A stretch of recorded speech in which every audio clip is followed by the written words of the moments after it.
And so I have your permission to record this. Sure. Yeah. Okay, great. As I definitely want to use it as a resource at some point. Um, and here, let me put this on Do Not Disturb so I don't get calls. Um, Do I you want know to. Clark McFarlane? I do. Hmm. And I'll tell you about that in a moment. What's your time schedule like? Because I want to be sensitive to that. I got Um, some time. I got about maybe half an hour. okay, good, cool. I'll All keep right. it to that. And that's something I'm really working on these days, is being more respectful of people's time. And yeah, so Clark and I, he and I go back a long way, but our interview that we did a couple weeks ago actually was the first time that I have ever seen his face. Um, he grew up in my hometown. We grew up in the same hometown of Princeton, New Jersey, and my mom was a choir director for 47 years. And when my mom was pregnant with me, she was in an opera. And it was called A Mall and the Night Visitors. And a mall is a boy who's like, an adolescent boy, probably 12, 13, and he lives with his mom and they're very poor. And he has a crutch, and the wise men, the three kings, come on their way to visit Bethlehem, Hmm. Jesus, after he's been born. And so they come and they stay in the night. And a mall. So my mom was the mother, Mall's mother, and Clark was a mall. So my mom was Clark's mom for this production while she was pregnant with me. And his Okay. family grew up at my church, um, singing in my mom's choirs. She worked at our church for 34 years in Princeton, and so they all grew up singing in there. And Clark's a good bit older than I am. I'm in my mid 30s, and but so I've like heard about him, and then a few years ago I recalled hearing that he was a street performer, a busker. And as I was putting this my ebook together, I thought it'd be really cool to do some interviews with other, buskers and people who have, connections to that, as well as just professionals in general and other fields too. And many of the things Sure. that I talk about in the book, the tips can be equally applied to other areas of life as well. Um, and but yeah, so I thought, um, but I've never met Clark actually. So I'm Facebook friends with his sister, Heather, and so I wrote her and said, am I is this correct that Clark is a busker? And she said, yeah, that's absolutely true. Can I talk to him? And so she gave me his email, and I messaged, and so it was a fun interview. That'll be in the book as well. But it Cool. was like, I've known about you for my entire life, but I have never seen your face ever. So um, Stage brother. yeah, so it's sort of we're sort of like, uh, I feel like kin in some way. We've both been my mother's children, and actually, when I was 12, I was in that same opera. I was a mall as well, with a different person being the mother. But yeah, so we both were in a mall in the Night Visitors, Sure. played a mall, and we both are grew up in Princeton. We both had my mom as a choir director and a mother, and we're both buskers. So what are the odds that we would do? And when we talked, it was like really, we had very similar, fairly similar stories, and I really appreciated talking to them. And then I had learned about the busking company or project, um, through that. And but then he without my even bringing it up, he mentioned your name, and I was like, oh, that's kind of cool, because I was going to talk to them anyway. But yeah, I remember when I interviewed him, being surprised that he was just so much less cool in person than he is on stage. He's like this rambunctious, boisterous, like heartthrob, confident, whatever on stage, and then off stage he's just like this regular old guy from New Jersey. we are. Yeah. Actually, so I don't really know what I'll do with this, but I actually have an essay called "Ordinary," Um, and I wrote it for a college conference that I was going to speak for, and then it wound up not happening because of the COVID stuff.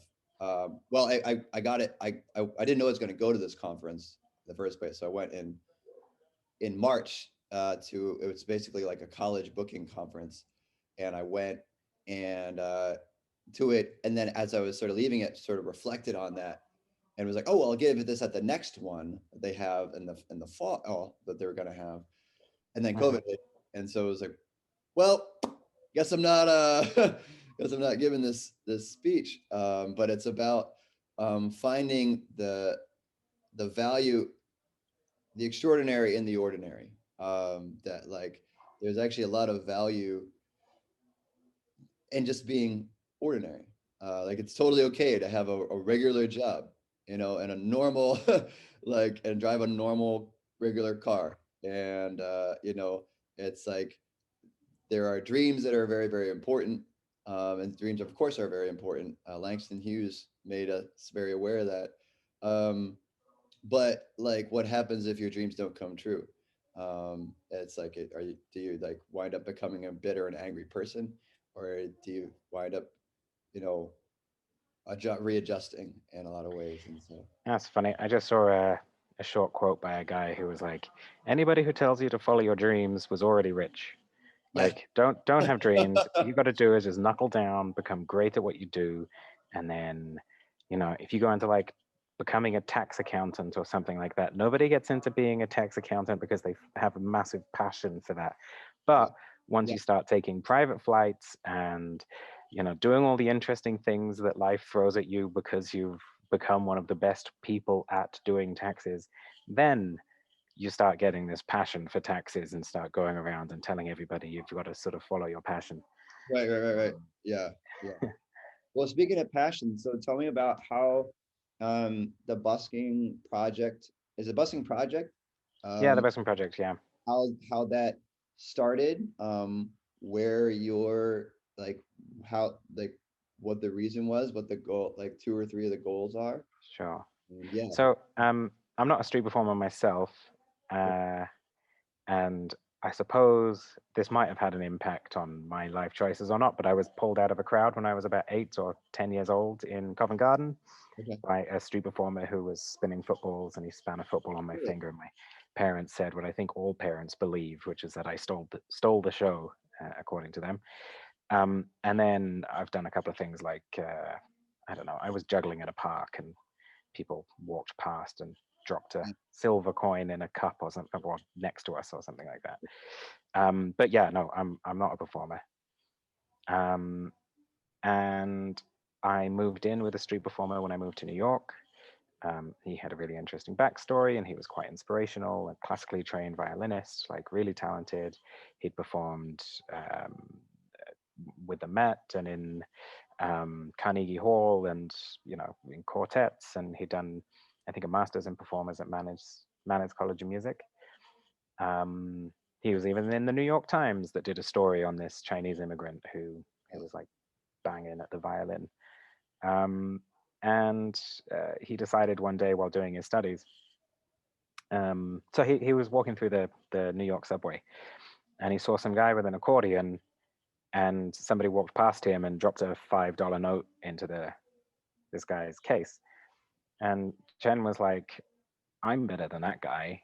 And uh, I'm currently living in the basement underneath the dry cleaners, inhaling all of these chemicals, whatever. And I'm making no money. And why don't I give it a go? And then he busked for the next 18 years.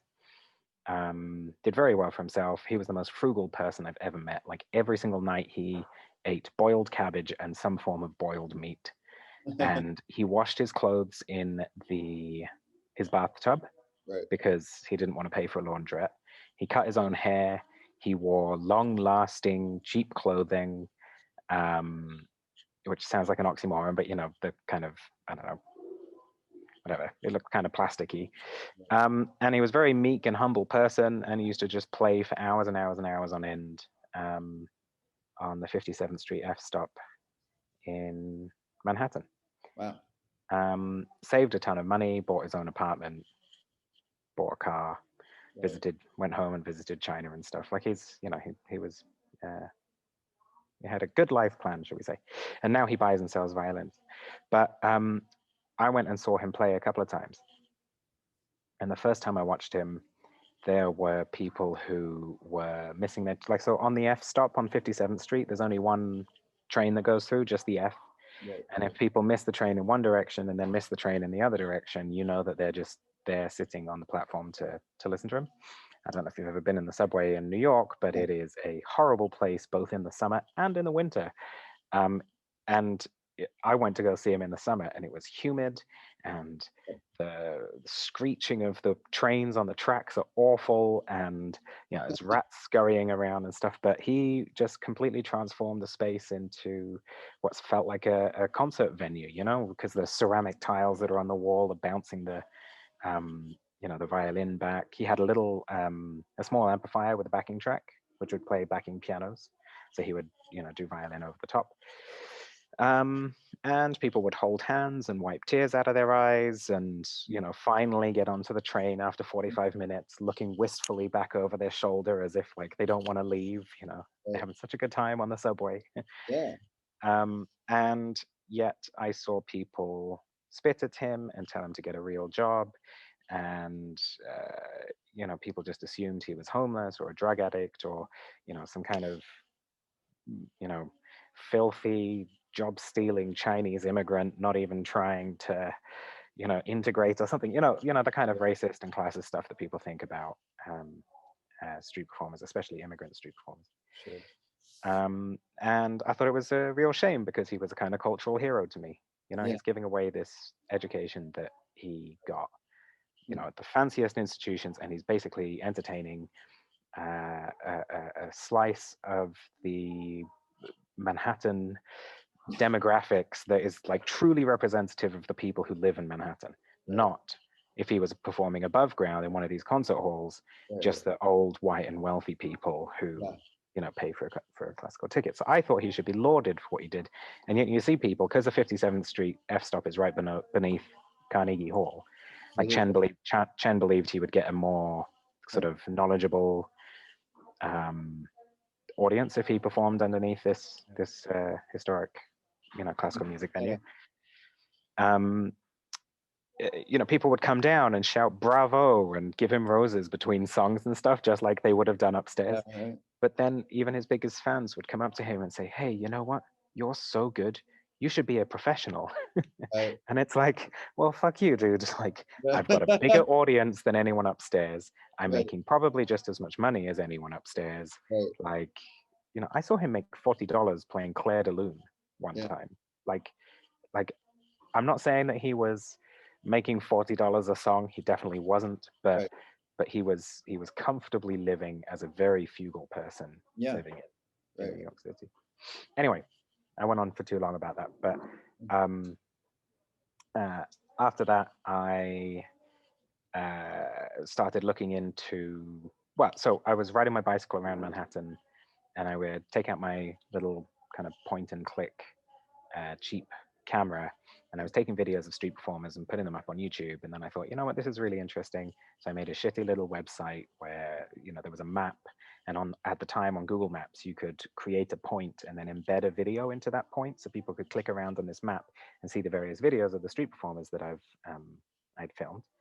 And then I realized that I'm just sort of exploiting these people. Not that I was making any money out of it, but Right. I started putting up, I would get in contact with them and say like, hey, do you want me to put your contact details up here? Because then people might be able to find you and hire you. And then eventually I put a PayPal button in so people could actually just tip them straight from the website. I don't think that was at all useful, but I do think, I mean, some street performers did tell me that they got gigs through being listed on this thing. Right. And as things progressed, I got a nicer camera, and then eventually I bought a standalone microphone that I would just sort of plop down next to their case and take some videos. And I don't know, a couple of the people that I put up on YouTube have now gotten about 1 million or 2 million views or something.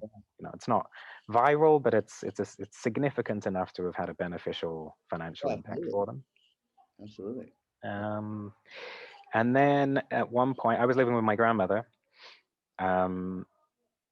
after this, and she died, and she left me enough money to go to film school, which is what I wanted to do. And a friend of mine said, "You've never taken a gap year or anything like that. You want to go to film school, but you already know what you want to film. You've also never gone traveling or whatever. And like now you have this money, why don't you film a documentary about street performers while traveling?" Awesome. And that night after dinner, I emailed a friend of mine who's like a professional traveler. He Yeah. takes people on he takes troubled teenagers on strenuous, difficult journeys where they have to learn about themselves and Right, working in teams and whatever. I basically emailed him and I was like, "Chris, do you think this would be possible to do a kind of round the world documentary about street performers?" And he messaged me back and he said yes. I messaged him back and I said, "Would you like to take me? you know, right. would you like to be my guide?" And he emailed me back and said, "Can I bring my girlfriend?" And so then the three of us traveled to 40 cities and 30 countries and 5 continents, filming I think we filmed 287 street performers. Wow. Um, Awesome. no, what, about 300 street performers in 287 days. That's it. And we came back with, I think, 15,000 clips, and we were exhausted. Wow. And we put several hundred videos up, edited videos up on our YouTube channel, Yeah. and then created the buskingproject.com, which is now busk.co. Yeah. And again, we made a place where street performers had profiles that initially we created and put PayPal buttons up for them and that kind of thing. And then after we got some, so it doesn't really matter, but there's something called Unlimited in the UK, which is investment for companies that have a social good, like a social mission. Yeah. Not just, I don't mean like social media, I mean like No, I mean, I get good for society, right? it. And they gave us some money, and we were able to create a website where street performers could actually register their own profiles and then put up their own bank details and get tips and get hired. And Yeah. it's just gone on from there. So, Good. That's great. I actually did put myself on your oh, on cool. that site. Busking here in the States is not, except in a few choice places, is not a common thing. It's not as commonly. People appreciate it, but it's just not done that often, except in a few choice places. I mean, New York City, it's done, and Nashville and Austin, Texas, and Sure. Boulder, Colorado, and Denver, and Los Angeles. And I think one of the reasons why I've succeeded with it is like I do it in a lot of places where it's not really an expected thing. Like I've played in, I've played in Nashville, and I've played in um, Austin and New Orleans, and Denver and Boulder, and so I certainly have memories of that. I was actually just talking with a friend who lives in Boulder now, and Clark actually lived in Boulder for a while, Mm. um, and so he was like, he actually bought the book because he was wanting, a friend was wanting to start busking there, and it's like, actually I could tell you a number of things about Boulder, but um, I like I've only played in New York one time. I played at Coney Island once because I was visiting a friend in Brooklyn. And otherwise, I pretty much stay on the boardwalks in New Jersey, and my hometown, or the town I live in right now, New Hope, Pennsylvania, which is a very small town on the New Jersey Pennsylvania border. I busk here, and and I do very, very, very well for myself with that. And I try to leave New Hope for more like fall and spring, and sometimes winter too. If I was out yesterday, um, and uh, and and then I leave during the summer. I tend to be more out on the boardwalks, on by the beaches in New Jersey. Um, and so I don't really have a ton of I used to play in Philadelphia a lot more. Um, but they won't let you play down by the subway. There actually is a subway that goes through Philly. A lot of people don't know about it, but they That's interesting because they have this whole mural project where they're trying to make Philly more sort of vibrant and colorful. I don't think right, that Philly has the most Yeah. I don't know, high profile reputation in the United States as like a tourist destination or an artistic cultural city, but it Yeah. is. So Yeah. it's surprising that they Well, I don't should allow this. clarify. So they allow buskers in the train station, like in suburban. There's a, I don't know, they don't allow them in 30th Street Station, I don't think, which Okay. is the main uh, train station. But there's a place in Center City called Suburban Station, where my dad used to get off when he worked. He worked in Philly for at least 15 years. Um, and in Suburban Station, they'll let you play. You have to get a permit, which I totally accept. Like Um, an auditioned type thing or no, but just so yeah, they just want to know who's there. I right. mean, it's basically just a responsibility thing, Yeah. probably a liability. I can't remember if it costs anything or not because it's been over a decade since I got that permit. Because I play in other places, but they wouldn't let me. I tried playing down where people were literally getting on the train, and because I made more money down Hmm. there because I was Sure. literally right in front of people. But this security guy came up and told me I couldn't. And I guess it shows my age and maturity that I used to like be a bit more argumentative about that. And these days I'm like, all right, what do I need to do in order to be able to do it down here? Like, what do I need to do? So you can play in suburban station, you just can't play where people are literally getting on the train. Because and I get it now as like you know a person who's more in sort of the working class. It's like for safety purposes and for the purposes of controlling chaos, like I'm here right next to or near the trains where people are like coming and going, right, and like needing to avoid like running into somebody, falling into the tracks, like just some horrible situation. Like the last thing they want is like, well, there was a guy playing music down here, and that probably won't happen, but you know things like that sometimes have happened. So it's I've learned to like not get in arguments with the policy enforcers because they didn't make that rule in the first place. Sure. They're just there to do their job. Like, Ask for forgiveness, not permission, right? yeah, but yeah, so that's what my I was just talking with someone last night about that. It's like there was a lot of that in my early days. Like I would just kind of play until someone told me to stop.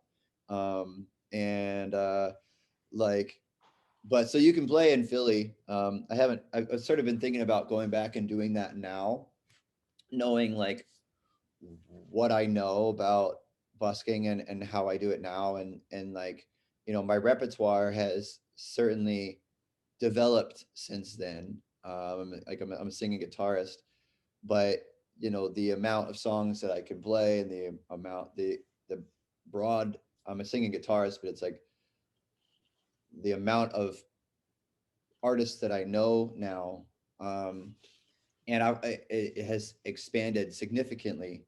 Um, and so I'm sort of wondering if how I would do in Suburban Station now.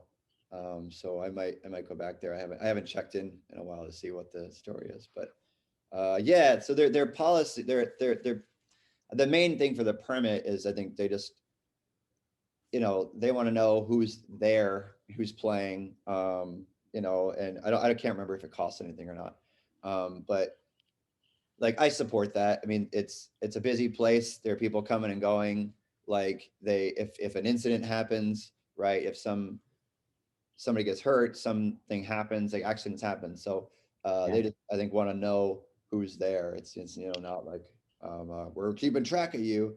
Um, 30 years ago, I think it was 30 years, 87. So yeah, 33 years ago, the street performers in New York won a federal court case that said that it was legal for the street performers to perform on the causeways between the platforms. So you couldn't perform on the platform, like that wasn't a constitutionally protected space because there was sort of dangerous. I mean, the fucking yeah, trains coming back and right, forth, right?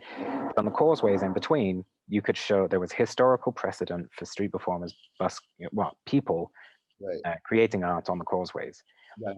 and so it was a constitutionally protected freedom of speech That's issue. Yeah. And that same year is when the MTA came out with Muni, Music Under New York, Oh, their really? sort of what do you call it? Their sort of flagship Yeah. pro-busking, Right. look at how much we're supporting the arts kind of program. Right. But it's no coincidence that they came out with an auditioned permit system the Right. same year that a federal judge said, by the way, you're not allowed to ban buskers anymore. Right. So they put in certain restrictions, like you're not allowed to have amplification if you're not on a muni spot. Yep. And I mean, I don't know, there's a limit to how much space you can take up and stuff. Yeah. But Yeah. Yeah. don't let anybody tell you that Muni is all about freedom of speech, because it's definitely the opposite. Well, It's a bit no. like how in it's a Yeah. bit like how in Las Vegas they recently, I think it was about a decade ago, they tried setting up these freedom of expression zones Oh, where really? like street performers could go and do whatever they want. It's Right. totally fucking Orwellian, because what they were actually saying is we're Right. stopping freedom of speech everywhere else. Yeah. Freedom of speech is a thing that just blanket all over the United States. There is no limit to it. Right. But Las Vegas was, yeah, Yeah. And so one of the things that I talk about in the ebook is sort of working within the environment that you're given. Like in New Hope, I don't have to have a permit. So I go out and play. But the first thing I talk about in the book, the very first tip is, well, look presentable and approachable. Is presentation, and that I mean I think I've one of the things is, so sometimes busking, for better or for worse, can create an iffy clientele, or like you don't know who you're getting, right? And sure. you might have people like Clark and I who are like suburban, suburban kids who like just like playing music for people, and we pay taxes, and we're, a part of society, and we would vote, and like it's just like this is the job that we do. But then I've definitely had people come up to me who have been like clearly intoxicated, who want to play with me, and like, well, I'm, I'm a dad. Like I'm, politically, I'm a very, very liberal person. Um, However, I also have children, and I care about their safety. And so it's like, well, I, you know, I was saying to someone last night, it's like there are going to be some people who will not care if you have like tattoos and you're using foul language and yada yada. They won't care. But then there are going to be people who will, and for whatever reason they will. Especially if I'm playing in a more conservative town, which one of those places that I busk in the summer is one of those. Um, and so I've learned to go like, if I have to get a permit, I'll get a permit. No, it's like Seaside Heights is in New Jersey, is where I played most of the summer, and they sort of do a similar screening process. It sounds like to what. It's interesting because, Yeah. like, I'm paraphrasing, but Stephen Baird said something like, um, do you know Stephen Baird from Buskers Advocates? No, I haven't. He's a busker advocate. Cool. Um, he said something like there are mental health issues and drug issues and whatever in every single profession, from priests to politicians to performers, but people only ever think about the worst of street performers. Yeah. Like Right. the bad apple who comes to the pitch drunk and abusive, or Right. the like. Yeah. You don't criminalize being a priest, or Right. you don't start having, I mean they should maybe, but they don't start having auditions for priest, government run auditions for priesthood, That's good. That's um, right. just because there's a few priests who have done some awful things. Yeah. So why is it that the moment there's a street performer who turns up drunk or says something Yeah. bad or whatever, that Right. all of a sudden you've got to permit the whole profession? Yeah. And and I don't know like the all the politics about it. Like, you know, I, I've just learned to I've learned to like I can pick my battles. And so sometimes it's like, Sure. all right, in order to play on the boardwalk in Seaside Heights, I literally fill out a form, tell them who I am. Like they used to like use my look at my videos. I've been doing it long enough that they know who I am now, so they don't even they're just like, here you go. They don't even think a thing of it, because they know who I am, and they just want to like get an idea. It's not really like an audition of like who's the best, because if we're being honest, there are some people out there who I don't think they're that good. Yeah, Um, sure. but uh, but nonetheless, they're allowed to do that. They just have to do it, and I think it's probably a way for the town to make a little bit of money um, off of that. But I've kind of learned to do it and accept it, and I've accepted that I'm like to see myself like a business like anybody else on the boardwalk. Sure, And sure. I had a guy talking to me having an issue with it, having to pay. I was like, all these shops here on the boardwalk have to pay, and vendors have to pay significantly more to have their business here than I do. And I literally make, and I hope maybe they don't see this and they change that, but I literally make thousands and thousands and thousands of dollars off these boardwalks, you So know? I would say morally and ethically, street performers who use public spaces and public services to get to those spaces um, are morally and ethically obliged to pay their taxes. I mean, I just think that everybody is, right? I'm a Right, lefty liberal, big right, government guy, and fuck it, whatever, pay your right. taxes. That said, um, there are certain things that I don't think you need to add on top of that. One of Mm, them is a permit or license fee, and the other one is a business, what do you call it? Business permit or business, all right, whatever it is. right. And a federal court judge in the States said something like, again, I'm paraphrasing, but something like, expression is free and Right. it is no less free just because you're awarded compensation. In other words, Mm, freedom of speech is free. You could be a street preacher or a right, town right, crier or whatever you want, and it's not like all of a sudden you don't have freedom of speech right. just because you've put a case out. Yeah, Right? Like putting the case on the floor does not limit your freedoms. sure. Um, and I guess my point being that like the idea of there being a permit fee or a license fee or a business permit, you know, Right.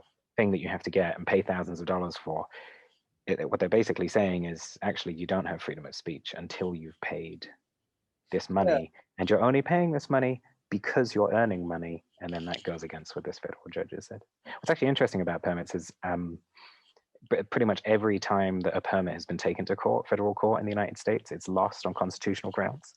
But street performers just tend not to spend $40,000, $50,000. You know, there needs to be busker associations or like busker unions or the ACLU who turn up and Right. argue cases on Yeah. behalf of you. You know, the ACLU has been busy for the last 4 years, so Yeah. Yeah. Yeah, I can see that. And I think in the States, it's sort of, there's not probably not enough of a demand. I mean, maybe there is, I don't know.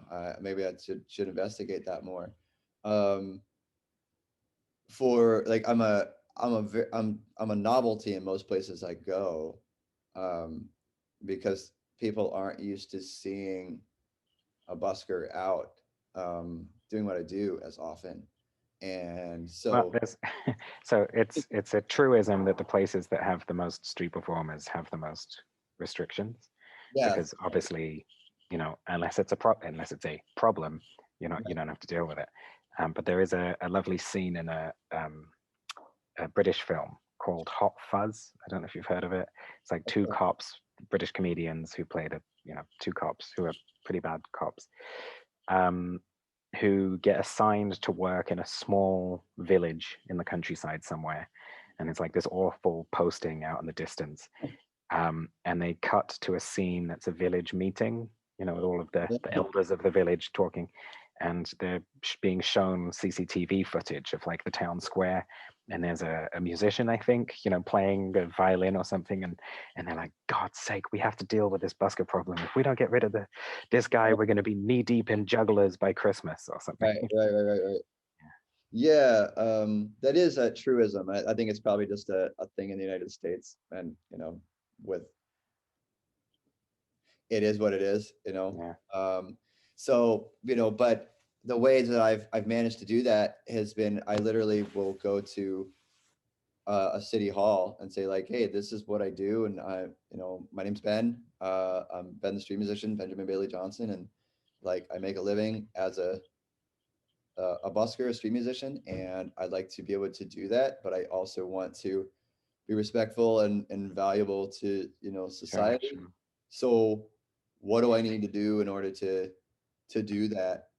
So Um, I got two things about that. One is that you hear from a lot of street performers who busked back in the 70s and 80s that they used to have a relationship with their local cops. Like the cops would actually appreciate and enjoy what they did, and they'd be on first name basis and talk. And I don't know if it's that society has changed or if the police have changed, I don't know. and um, you would get less of a relationship with them. Yeah. Um, but yeah, that seems to have been somewhat lost. Going Yeah. and And introducing yourself to the authorities and saying, "Hi, yeah, I'm Ben." I think yeah, that was a new thing this year that I practiced. So normally cops and I have just left each other alone. If I have a permit, we just, you know, sort of leave each other be. Or in New Hope, we just don't. We just, you know. This year, I made a more active attempt to befriend. You know, we weren't like buddy buddy. We wouldn't hang out and have, you know, Hmm. beer, meet up afterwards or anything. But um, on the boardwalks at Seaside Heights, there are officers, police officers, and then there are also just code enforcers. They're making sure that people were wearing masks and were social distancing and not, you know, doing stupid things. Um, and every single one of them knew my name. Every single one was like, "Hey, Ben," you know, they'd ride by, especially all the code enforcers. They'd ride by on their bikes and make sure just I had my permit out and was like, okay, Yeah. fine. Um, and and one time, and I think this is where at least as a busker, in my experience, I'm not saying this is everybody, um, but only one time in 11 years have I ever had a cop be a dick to me. Mhm. Um, like, and actually, I was in Philly, and he was let go of actually because of similar complaints for, you know, that he had with me. I learned from a different cop later that summer. And but no, this year Hilarious. the cops. So I feel like I was telling Clark, it's the ultimate compliment when, well, when people give you money, but when cops not only will come over and like sing along with you, and they'll put money in your jar, you know, and you know, like you're doing it right when like Mhm. all the businesses like keep wanting you there and will come out and be like, "Hey, do you want food? You know, like, do you want, you know, can it, Yeah. it's like, um, and the cops actually, not only did they like say hello, but they actually defended my right to be there, um, to on a number of occasions, and both to patrons who are like, well, he's got a permit and he's allowed to do what he does. Like, Well, New so Hope defended quite me. quite Um, often what happens is you'll get some like a rent a cop, yeah, private security guard or whatever come over and tell you, you're not allowed to be here. I hate to ask you to leave, but I got to ask you to leave, whatever. Um, there's a lot of street performers, especially in the UK. It doesn't matter, but anyway, there's a group of street performers in the UK who um, they will intentionally perform in places where they know that they're going to get trouble, right, so that they can then post videos of this happening and create yeah, some news around it, and then get these people to basically stop bothering street performers. right, Yeah, they do it on behalf of the street performers who aren't going to stand up for themselves, basically. And quite often they say, "Well, I'm not moving, and I know for a fact that as a security guard, you're not allowed to touch me because right, then I could charge you with assault, right? You don't have the legal authority to grab my stuff or throw me out of here. Go get the cops. right, Like if you want to get me to leave, go get the cops." And then they right, get the police, and right, they're like, "Code number 8307 point whatever says this, which means I'm allowed to be here. You yeah, know, these are all of the statutes and whatever. I know my rights. If I'm not causing a noise so loud, continuous, or repetitive so as to reasonably cause an annoyance, you can't get me to leave. right, I'm here not yeah, bothering anybody. Nobody's complaining. Could you please tell the security officer to just leave me alone?" And right, quite often the cops will do that. They'll just come down and have a quick word to the security officer and be like, "Listen, mate, uh, you got to back off." yeah, yeah, yeah, So, yeah. yeah. So like I've never had so the cops, so this happened one, and you know, so where I was in Seaside Heights, and it was very memorable. So um I was when I'm in Seaside Heights, I usually play in the same spot each time. Sometimes I move around, but I think most people know that that's generally kind of where I stand.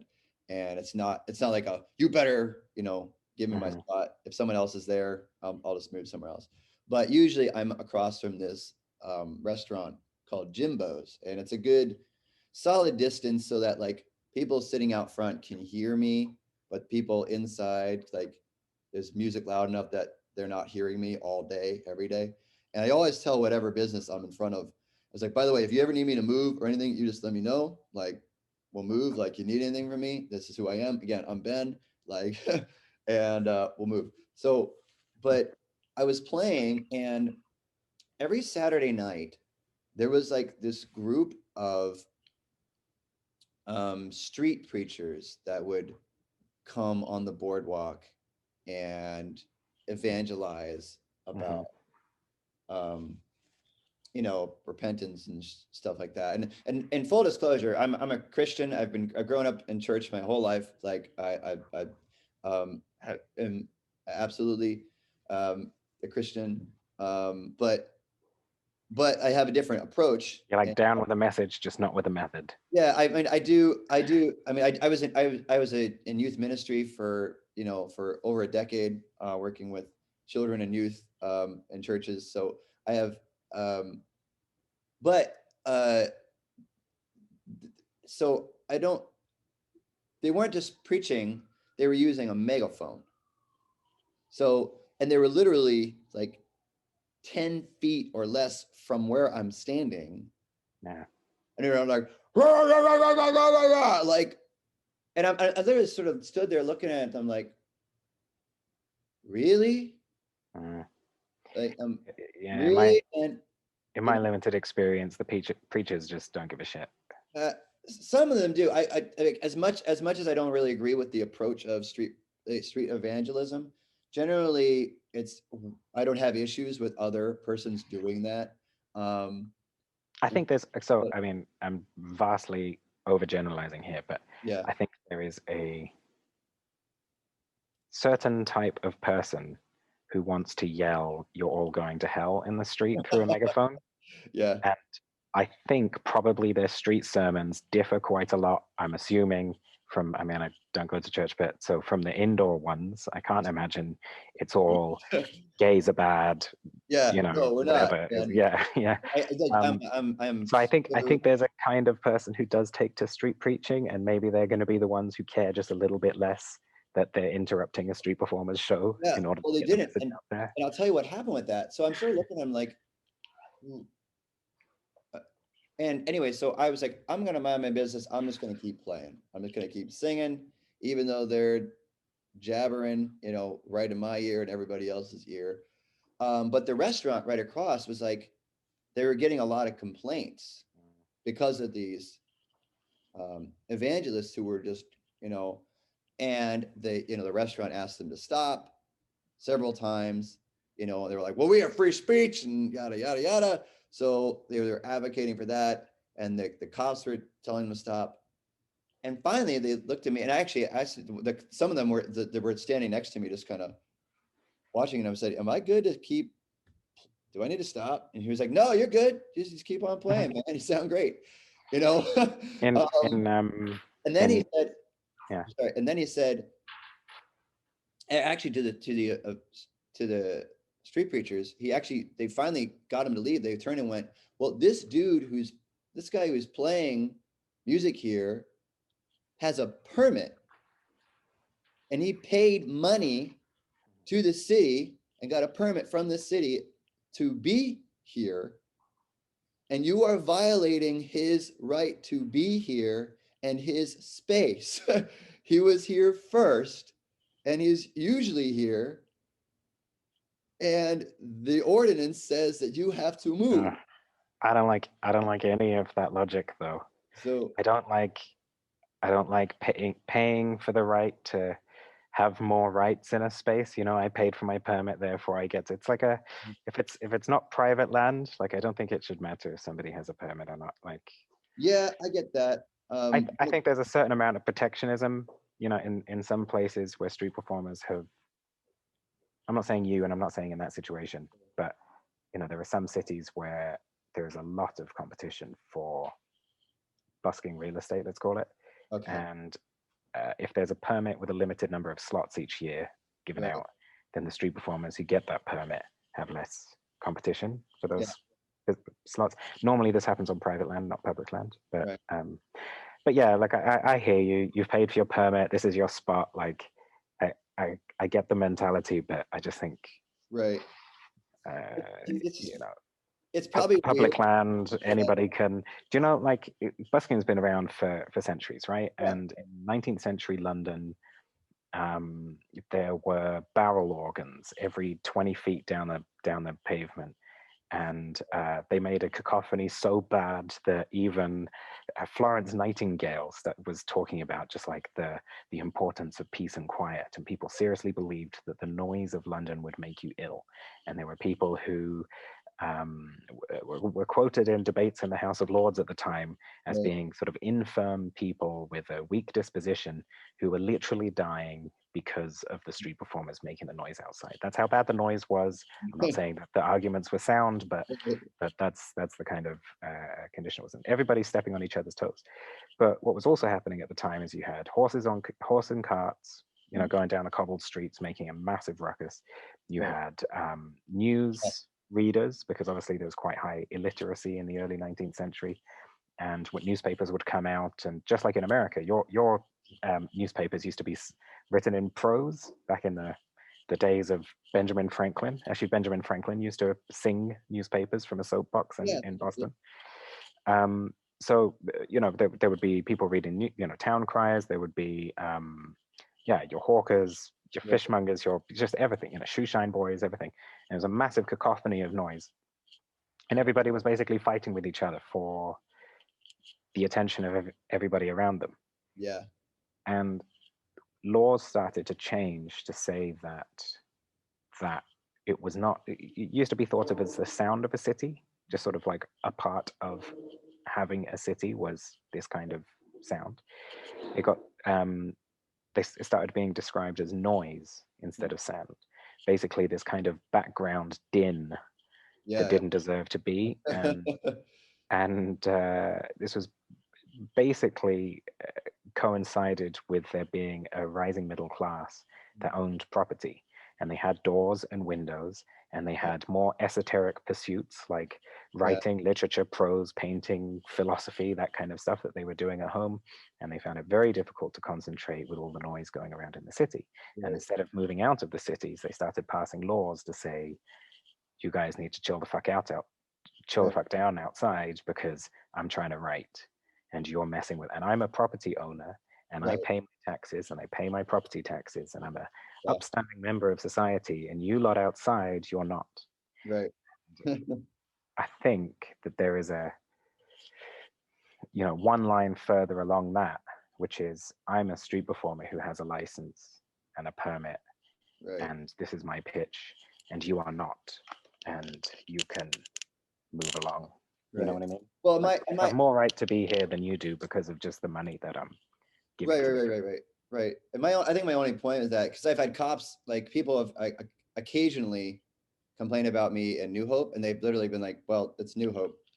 You're Yeah, allowed to do that." And he came up yeah, and it was like, "Just so you know, someone said this, but I don't care, and you're fine. You can do right. whatever you want. I just." Good information for you to have too. The Yeah. woman said, "I'd like for you to tell him that." I was like, "Okay." So he did, and it was like, "You're fine. Just keep doing what you're doing. I like what you're doing." There was a Um, guy in San Francisco who told me that the cops had come over to harass him, and some old lady walked over and started saying to the cops, like, "Is this guy breaking the law? You should throw him in jail. right. Get Yeah. rid of this street performer." Yeah. So I think it's more, I mean, yeah, Clark was sharing that it's like you know, that in Germany it's like people wouldn't even think a thing of it. Like if you just started playing on the street, like they wouldn't like so I think the permit idea and thing is sort of more of Yeah. a So United I'm States.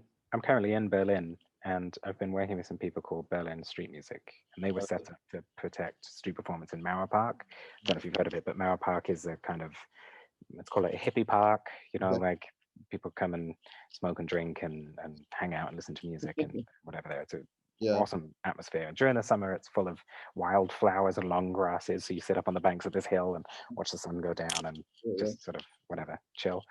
In the before times, of course, not since COVID. Right. And there used to be street performers every Sunday who'd come out into the park. And part of the reason why it became so popular for busking is that every Sunday at about 1 o'clock in the afternoon, they have a concrete amphitheater. You know, sometimes cities will create sort of ring steps which you can sit on in front of a thing, and it's never used.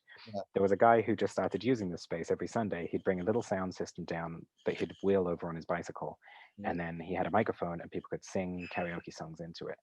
And it just started off like just this guy who would do this to collect tips. And now there are, I mean, I'm not even exaggerating, like 800 or 1,000 people who come down every Sunday, Yeah. and they belt these songs out, and you can hear them all the way over on the other side of the park. You know, 500 meters away, you can hear like, "Whoa, we're halfway there," or whatever. And it's really nice. And these people aren't amazing singers or anything. It's just sort of people who come down and just like Yeah. to whatever, just like karaoke, right? Right. Anyway, local residents and market traders and stuff started to complain because the noise was too loud. So No. Berlin street music was Yeah. set up to try and save Mauer Park. But one of the things that they've just done is decriminalize busking in Alexanderplatz, which is this kind of central commercial district shopping center, you know, outdoor shopping center. Right. And they did this by proving to the Berlin government through data and like doing an actual academic study Right. to show that buskers make people happy and they do not increase crime, that Right. they are actually sort of good for the crime rate because Yeah. they're eyes on the streets, and Yeah. Yep. more people come in, there's less opportunities for criminals to get away with nefarious. Right. Yes, I would agree with that, and I can see that. And I think that's the sorry, we would I don't want to interrupt. Just that I've got to go. Yeah, no, that's fine. But yeah. Well, yeah, Nick, thank you so much for hanging out with me. I really appreciate you coming on and talking to me. It's nice to put a face to a name, and um, and meet a busking enthusiast. I appreciate that you. I didn't know that you were not a busker yourself until Clark shared that. I did it a couple of times just to see what it was like. You know, I had to if I was going to be hanging out with street performers and speaking to them, I thought I played the piano pretty shittily. Actually, the violinist that I was talking about at the beginning, I played backing piano for him a couple of times, and I played guitar at the park and whatever. But yeah, no, not a street performer. Sure. Well, it's nice to meet someone who's just an enthusiast and someone who advocates for us and appreciates us. And I really give you a lot of credit with what you're doing with the Busking Project. I'm excited to see where it goes from here. Please let me know if I can Thank you very much. be helpful. Sure, and let me know when the ebook comes out. I'll. My dog has just wandered off. Oh, I'll go do that, and yeah, I'll send you a link about it, and we'll talk soon. All right. All right. Thanks, Ben. Take care. Bye. Bye.